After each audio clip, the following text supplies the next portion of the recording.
Welcome to my podcast. I'm your host, Mike Del Ferro, and in this series, The Echoes of Toots, I talk to outstanding harmonica players from all over the world about Toots Thielemans. I had the great honor to play with Toots for 10 years.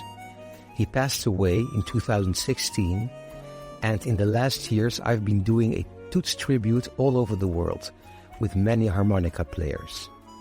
In these episodes, I talk to several harmonica players about their musical journey, how Toots influenced their music, and how they found their own voice on the harmonica with such an influential musician like Toots.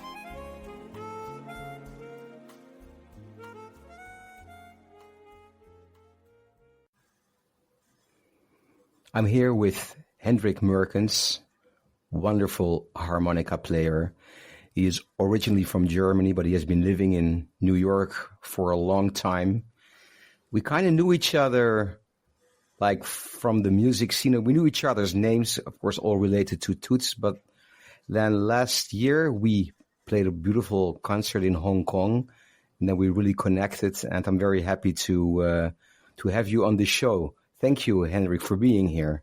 Hello, very nice. And I'm happy that for once somebody can pronounce my name, because I am from Germany, but not quite. My father's side is Dutch. My grandfather immigrated from Holland, the Netherlands, to Germany in the 1920s, and they stayed there. And of course, the name is Dutch, and I don't speak Dutch because my mother is German, but this, if a Dutch pronounces my name, that rings a bell here. That's always nice.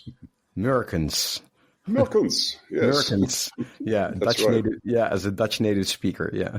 I know Yes. it's actually a hard sound to pronounce, the and the I know. Yeah, it's a very Dutch sound. Yeah, it's a very Dutch sound. So only Dutch can really get it together. Yeah. How long have you been in New York? How many years?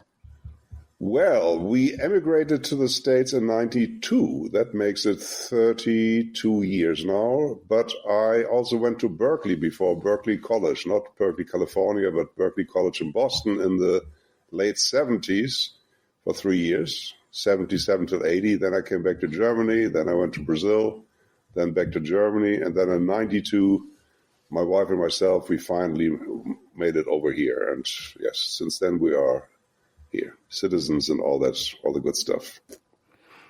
And you started, I mean, you studied in Berkeley, and then you decided I want to stay in the United States. Is that what happened? Well, I had to leave after Berkeley because my student visa ran out, and also I felt like I should practice. You know, I learned a lot in my Berkeley days, but I didn't really feel I was ready for the big city. So I went back to Europe, and I spent another 12 years there, longer than I had planned. But a lot of good things happened in Europe, because, as you know, Europe is a very lively and healthy jazz scene. I played a lot, and I got my stuff together, as they said, and I also went to Brazil, lived there for a minute, learned that music a little bit better. And then in 92, I started a little earlier. In 1990, I offered one of my second album to Concord Records in America, and they are in San Francisco, and they got it. They accepted the album. They gave me a record deal. And then a couple of years later, I said, well, you know, if we want to promote my albums here on your label, I should really move to America.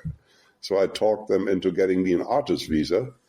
And then in 92, we moved here, and then the artist visa became a green card, and the green card became a citizenship. And then, by becoming an American citizenship, I lost my Dutch citizenship, which I didn't know that it would happen, but apparently in those days you couldn't have two citizenships, so I became an American and only an American. So I'm a real immigrant. The only music education I had in Germany was private lessons with a vibes player from the Hamburg radio big band. And my interest started in Germany, and man, people ask me that a lot. I cannot tell you why me in Hamburg, Germany, got interested into jazz and making it to America. I think the urge was so strong that nothing could stop me. But it wasn't really that Hamburg or anything had much jazz to offer. There was some, but I guess I heard something and it rang a bell, and I just needed to finally come to America and do it over there. But the only education I had in Germany was the private lessons with Wolfgang Schlüter, who was a great vibraphone player, with the NDR, the Hamburg radio big band. But, the Hamburg jazz scene wasn't terrible. There was something called die Hamburger Szene in the 70s and 80s. There was some jazz. There was Onkel Pö's Carnegie Hall, and American musicians came through town, and I checked them all out. And there was one actually great thing in Hamburg. There was a club called Dennis Swing Club. And Dennis was from the islands. I don't know if he's from Barbados or Jamaica. And he had a jazz club, and there was a house trio, bass, drums, piano, all guys from the islands.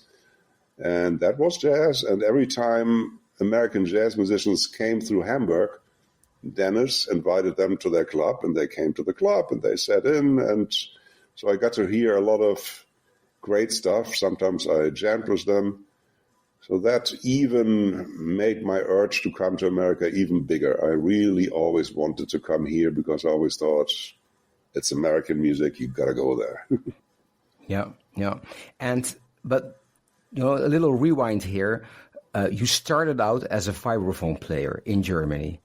I'm a vibes player originally. And also, when I went to Berkeley, back in those days, and maybe even today, you can't really study harmonica as a main instrument, especially back in my days.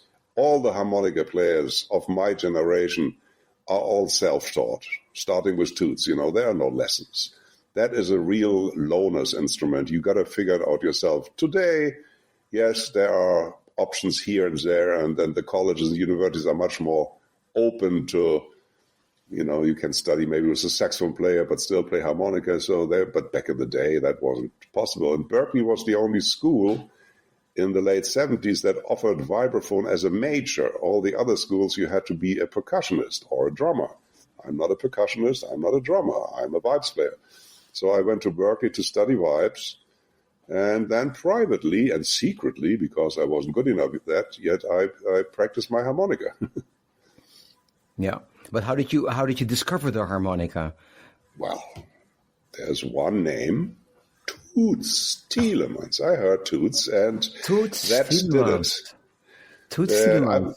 I'm not really, honestly, I don't want to, disillusion your listeners, but I'm not really a lover of harmonica per se. I don't listen to harmonica music, and I'm not crazy about harmonica.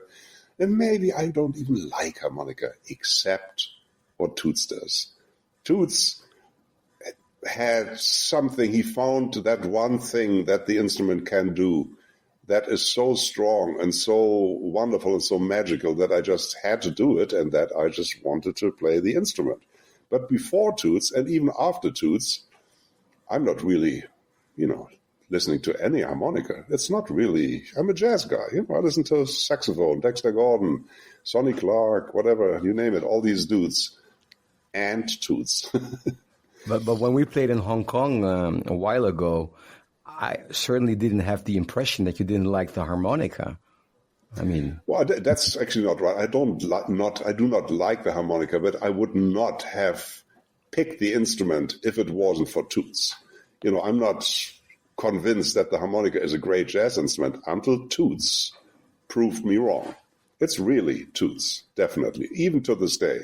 If I hear him 3 notes, I'm on the floor. It hasn't diminished, it hasn't gone away, and I really believe that I do not see that ever changing. Not only for me, I think he will always be the overpowering master of the instrument, because there's this one thing that he found that he also took with him. It's not that everybody now plays like Toots or has his magic. I don't hear that at all. He had something and he took it with him. He gave us the recordings and we can listen to it, but we cannot reproduce it. That's exactly why I started this podcast, it's one question I always ask the harmonica players is like, how How has Toots influenced you, and how do you kind of try to find your own voice with such an influential harmonica player? I mean, he was a genius. He was a pioneer, which I also found such an incredible experience to be able to collaborate with a pioneer. I was so grateful for that, because there's a whole other energy to that, like you said.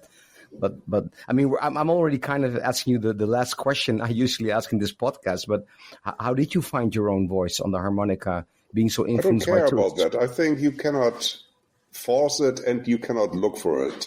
It's there or it isn't. There are some things, you cannot change the range of your voice. You cannot grow another leg, and you cannot whatever. There are some things that are given. The voice that you have, your speaking voice, is there. There is nothing you can do about it. You can do exercises, or you can do whatever you do. It's still your voice, recognizable right away from a mile away. The music is the same thing. Whatever instrument you pick up, you can, through practice or through lessons or through choice of mouthpieces and reeds and other technical things, come close to what you think you want to do.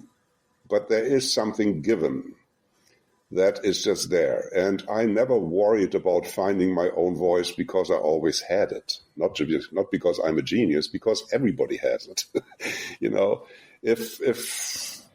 If I listen to my earliest recordings 30-something years ago, it's me. I mean, it was always like that. Yeah. Yeah. And it's not that I try to imitate Toots, or that not at all even. I never transcribed a Toots solo. I just love the sound. And I take that inspiration and play what is given to me. And if something is nice, that's beautiful, but I have absolutely no control over that. That is not in my hands or in anybody's hands. But what I do have to say is that I want to stay in the avenue that Toots opened up, that beautiful, romantic, melancholy, the tear and the laugh, as he calls it. That's why I play harmonica. If I were more interested in playing modern jazz lines or advanced modern jazz solos, I could pick really other instruments that are easier. No. But I'm not interested in that. I'm interested in ballads and beautiful stuff. The music I write is also in that direction, because Toots showed me that instrument carries that style perfectly. What I do with it and to what degree it is acceptable or not, none of that is in my hands or in anybody's hands. I really like what you say here, because there is this whole tendency, and you live in New York, so you even know better than I do, that there is this whole, especially with young musicians, they always have the feeling that they have to sound hip or different or a lot of virtuosity, whereas, when the music is beautiful, it's beautiful. I think it gets a little better. There was a time when, maybe 10 years ago or 20 years ago, when there was an unbelievable pressure of being modern and being, whatever, the next Coltrane, odd meters, difficult harmonies, and this and that. It gets a little better. I think the younger generation is more aware of the tradition. Yes, but, there's also a certain pressure. First of all, if you actually study jazz in a college or jazz education, whatever, university or somewhere, even in Europe, you get taught a lot of advanced stuff.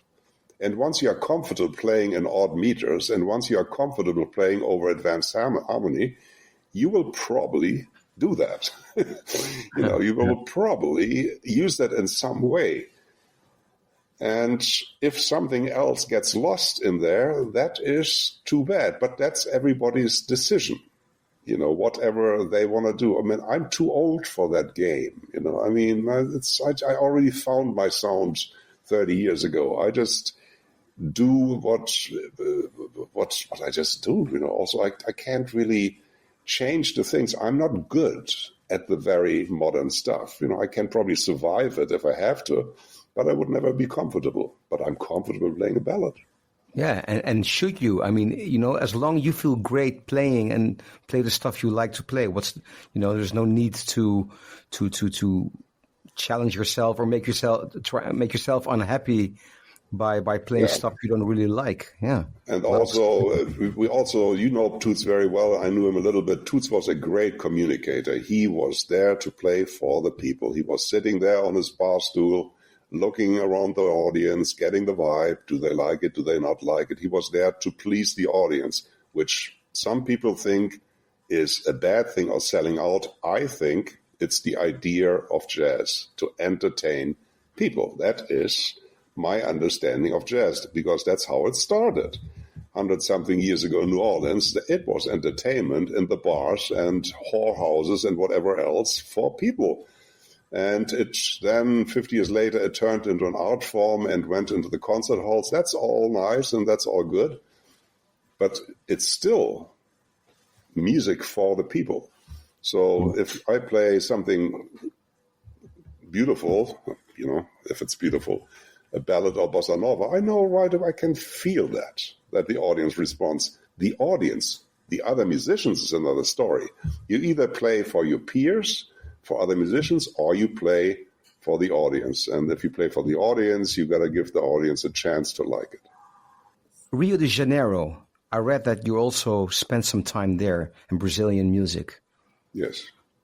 Well, first of all, I believe that you should go to the source if you like something. You know, if you like classical music and you live in Japan, you should really move to Germany or Europe and study it there, because it's not only the notes on the paper, it's the culture, it's the language, it's the climate, it's the weather, it's the food, it's how people talk to each other.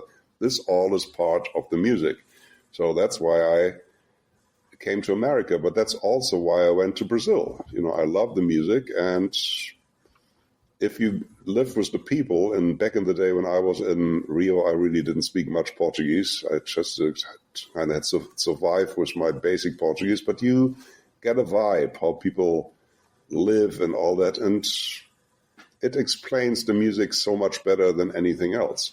I was there for a year, 82, 83, lived in Rio. Eventually I played with some people, I had a little gig, and yeah, it was just great. I went back because, you know, I didn't really want to live in Brazil for the rest of my life, so I went back to Europe. But that year just showed me a lot about Brazilian culture and what music means for the people. And there again, comes back to the same thing about jazz. It's for the people. Samba, bossa nova is entertainment. I mean, it's great, and you can analyze it as art. It's all fine. But all of this is really popular music. You know, Yep. and that's the whole plan here. Play for the music. Create something that you would put into play in your car, not something that you analyze and transcribe, but something, if you drive on the highway, that makes you feel good. That is what I think music means. Yeah. Yeah. Back to Toots and entertaining the audience. I once remember a concert we did in France in the summer. But for some reason, it was an open air concert. And for some reason, it became incredibly cold, really like a storm and wind and rain, and really, you know, and people were even like really like sitting, touching each other to keep warm. So the vibe was really hard, you know, and it was hard to get, yeah, you know, that feeling like people kind of want to go. And but Toots was. So he always wanted to leave the stage with a standing ovation, and he played so long, so many songs, also stuff that people liked, that at the end, despite the cold and the miserable circumstances, because it was not covered, you know, everybody was soaking. Everybody at the end stood up, did their standing ovation, and only then he left the stage.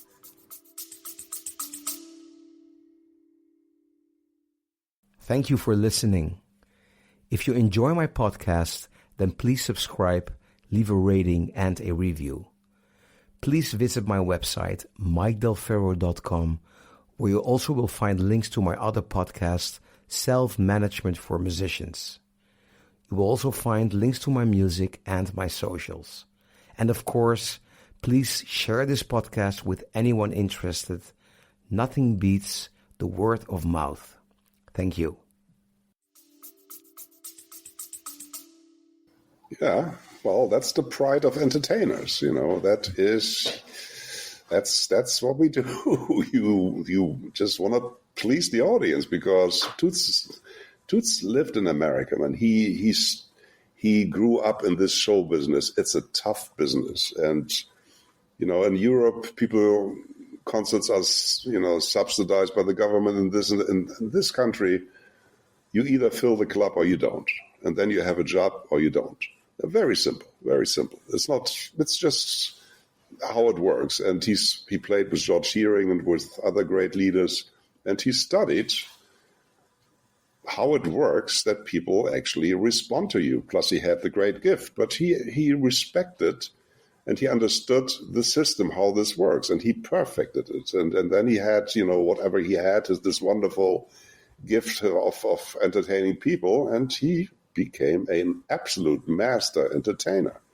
It's great. It's another thing to like. People always think, oh, it's the harmonica, it's blue set, it's the whistling, yeah, whatever. That's all true. But he was a master entertainer, one of the great entertainers in show business. He really was. Yes. And what about you?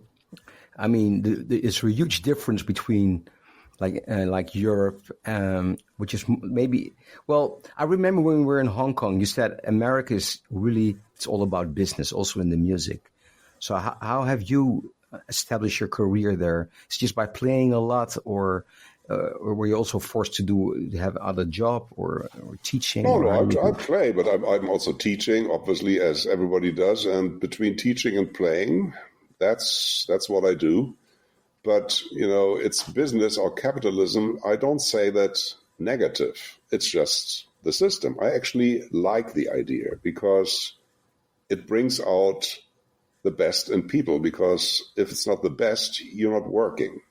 It sounds brutal. It sounds like the law of the jungle, but but it's, people in Europe might get lazy once in a while because it's comfortable and the pressure is really not that high. So there are different priorities. You can actually think about other things. You can think about the environment or about, all the other things. Americans have to survive. They just have to survive. It's not that they don't care about other things, but it's not a priority because the pressure to bring in the money to pay your bills is just there. Nobody takes care of you. There is no social net or anything. It's you take care of yourself. And that brings in entertainment, brings out the great talent, because if you're good and you know how to do this, you have a career. You might employ sidemen or you have a staff, and all these people live on your talent. It's a very honest thing. I have no problem with that. I'm not, like a European who thinks America is decadent or that capitalism is the evil of mankind. It is one system, an imperfect system, but in some respect it's extremely inspiring because it's extremely motivating. And that's why the level is so high. That's why the level is so high. And also, there are other things that Europeans have a problem with. It's like Americans always are nice and it's always smile and they always want to leave everything on a good note. There is less confrontation and they will not tell you to your face what they think. It's not because they are bad people. It's because they don't want to close doors. They don't want to unnecessarily offend you because in the end, they do want a gig. In all professions. So it's not that they know exactly what's going on, but they don't feel the need to rub it into your face because it's not productive. Yeah. And if you don't work, you don't eat. If you don't work, you don't eat. And especially in New York City, with the amount of great musicians on each instrument, including the harmonica, there are choices.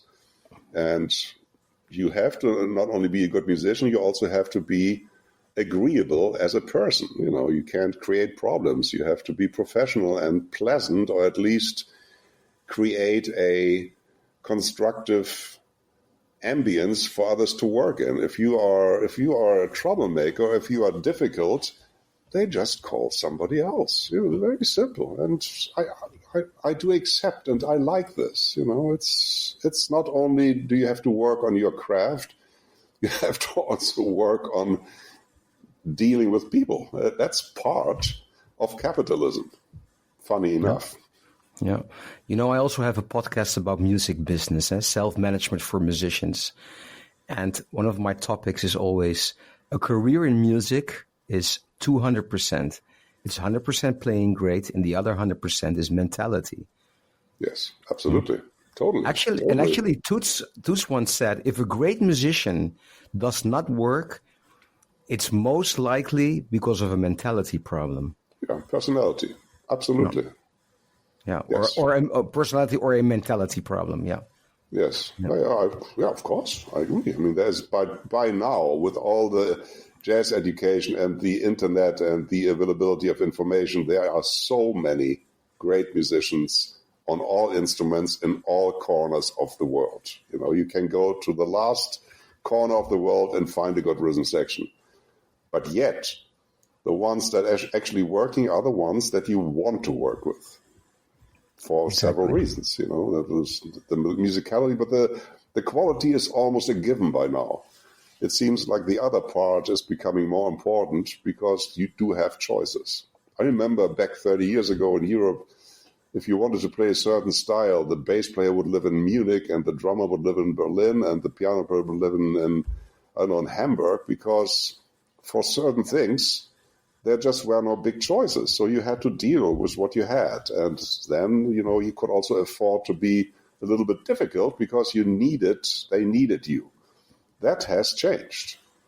You find for any style, you find choices wherever you go. So now it's important that you are actually nice. Yeah, exactly. It's also the YouTube generation, huh? Yes, that's how I call it. Yeah, I mean, everything at your fingertips. Absolutely. People in really remote parts of the world who play great, like you said, and it's all because of YouTube, because of the internet. Yes, you have the information is right there.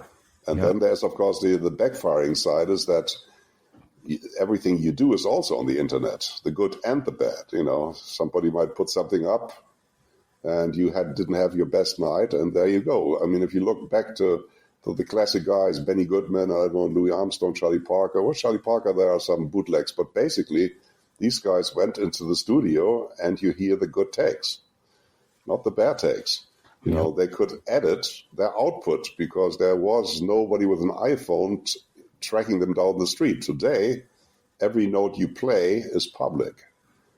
Yeah, especially when you end up at a jam session with, let's say, not so good musicians, and then people publish it, you go like, oh my God, and you try everything to get them removed. Absolutely. Or you play at a gig and there's something and somebody plays the one take of the tune that's not the good one, and there it goes. But, it's just the level, you have to live with that too. There is no hiding these days, which is also a form of honesty. If you play bad, you just do. Yeah, it's true. But what I also, that's a real downside of the internet, like what you're saying, but also like with Spotify. I mean, anyone could release a track on Spotify. I mean, with the record labels, at least you had an A&R, it was much more quality control, which is totally gone. So any musician, any amateur could post something on Spotify, which gives a wrong impression to the audience. And can edit it at home as long as he wants. He can do a 3-minute take and edit it for 3 months until it sounds professional. Yeah. Back in those days, especially in the days before digital recording, you had your analog tape and you had your takes. No good take another take. You couldn't, there was no Pro Tools. Yeah. Musicianship was higher back in the day for that, or at least the pressure was higher. Yeah, different times. Yes. Oh God. Yeah. Some people you played with. I mean, I have a list here. I took this from your website. Charlie Bird, Jimmy Cobb, Ivan Lins, Monty Alexander, Claudio Roditi. It goes on and on. Astrud Gilberto, Olivia Newton-John, Ray Brown, Paquito de Rivera. My God. Can you share some of your experiences with these people like Astrud Gilberto? Well, some of them were just short recording dates, like Astrud Gilberto. That was a recording for her. She was there in the studio. I recorded. Olivia Newton-John, same thing. just, like a studio recording for the people when they were there. But still, the real working experience was like Claudio Didi, Jimmy Cobb, Charlie Bird, Herb Ellis, Ray Brown. With those guys, I actually went on the road and played for a while, and that's what really counts, because then it's not only the music, it's also living together for a couple of weeks, and then you really learn. Well, first of all, you learn that the old guys don't complain. They've seen much worse. They've seen much worse. If the hotel isn't great or they don't get their vegetarian lunch or something, they just don't They're complain. Vegan. Yes, because back in the day, they were happy if they had a dry hotel bed or something, or even worse. You don't even want to think about that. So that's one thing that you learn, is that they have seen things that in our days are just not there anymore. We are already in another phase of comfort that the original guys didn't know. And then another thing that you always learn with these people is the total, if you're on stage, people are watching. You play professional, you look good, you don't, check, what are we going to play next? That especially Jimmy Cobb got really unpleasant about that. If I couldn't call the next tune fast enough, or if there was any kind of doubt, he didn't like that. It's a presentation, They know that on stage is what counts, because that's why people will hire you again or not. So you learn about professionalism, about delivering. You also learn about delivering when you don't feel great. Not every day is your day, or you might have a cold or whatever. So, but that all, the audience is not supposed to get involved in those things. They paid, they see you one time, and you got to give them what they expect. So the old dudes, the classic guys, for them this is a no-brainer. But when they meet young cats and they don't know that yet, they will let you know. Oh yeah. They were honest. Oh, they were, because it's their name. Yeah. If you're a sideman with somebody like that or whatever, and you screw up or something, they will let you know, because they can't afford that. They can't afford it, not you. They can't afford it. Yeah. It's their name and their reputation. Yes, exactly. Yeah, that's why I'm always a little bit scared to recommend people as well, because you never know what's going to happen. That's true. That is true. Yes. Yeah, and all these people you're mentioning, Jimmy Cobb and Ray Brown, was it on vibraphone or on harmonica or both? Mostly always harmonica. The Vibes, when I came to America, took a backseat because two things. Because first I thought I should have a clear message. It's easier if people see you as one thing. That's what I thought. Looking back, I think that wasn't really, Toots doubles and a couple of other people do, but I thought, I'm going to be a harmonica player. So the Vibes took a backseat there. That has changed. I'm playing more Vibes again now, but most of that was on harmonica. Yes, I always try to make sure I'm a jazz harmonica player. That was the message. And what's your take of the future in jazz, especially for someone who lives in New York? The future of jazz is not endangered, because it will never die. There is something that only jazz has, that is something that people forever will be fascinated with, is this thing. You see some dudes on stage and you don't know what's going to happen. It's not written music. It's not prearranged notes. It's something that happens, and I'm not sure about recording and streaming. That is a very weird time that we live in. But live music is in great shape. Here in New York, people line up around the block to come. Last night, I played at the Zinc Bar here in New York. We had a Jobim program. We had a major storm last night. I had trouble leaving the club and getting into a cab, and I was soaking wet within 10 meters. But people still came out, because there is something about live music that is untouched by all the other changes that we see in the music, the streaming and the YouTube and people whatever it is, no more CD sales and all. That's all very sad and not a great thing. But live music, I see absolutely no diminishing there. People come out, they spend their money to see something, they take people out, and that is all great. I don't see a problem for jazz. Where it goes stylistically, I don't know, but I do see that younger musicians do honor the tradition more. There was a time when, jazz started with, I don't know, Michael Brecker or something for them. And I see people going much further back. And when all my teaching I do, even if it's just jazz history, I always tell them, this is Louis Armstrong. This is the guy who put jazz phrasing on the map. Everybody is owed to Louis Armstrong. Then Louis Armstrong, isn't he whatever, a comedian or whatever? So no, this is the father of jazz phrasing. It didn't even start with Charlie Parker. It started with Louis Armstrong. So, and then if you tell that to younger people, they might forget it or they might not give it importance, but they cannot unhear the information. They heard it once, and at some point it might open a door for them. And also what I tell people always is, in the old days, the most important thing was tone, sound, not technique, none of that. It was having a great tone. Johnny Hodges, Louis Armstrong, Dan Webster, Coleman Hawkins, Stan Getz, Paul Desmond, you name him, Dizzy Gillespie. You could hear 3 notes and you know who the guy was. That was your ticket to a career. That is really something that is not a priority these days. So I want to make sure that whoever I talk to, that the people always understand a great tone is your retirement fund. Like Toots Thielemans, he played they wanted him for movies, they wanted him for jingles, they wanted him for a 4-bar solo in a love ballad because he just had that tone. Very simple, and that was his career. I mean, he had a lot of other things to offer, including royalties for Bluesette. That's all good, but at the end of the day, he played 3 notes on the harmonica, and you were in tears. That's magic, pure magic.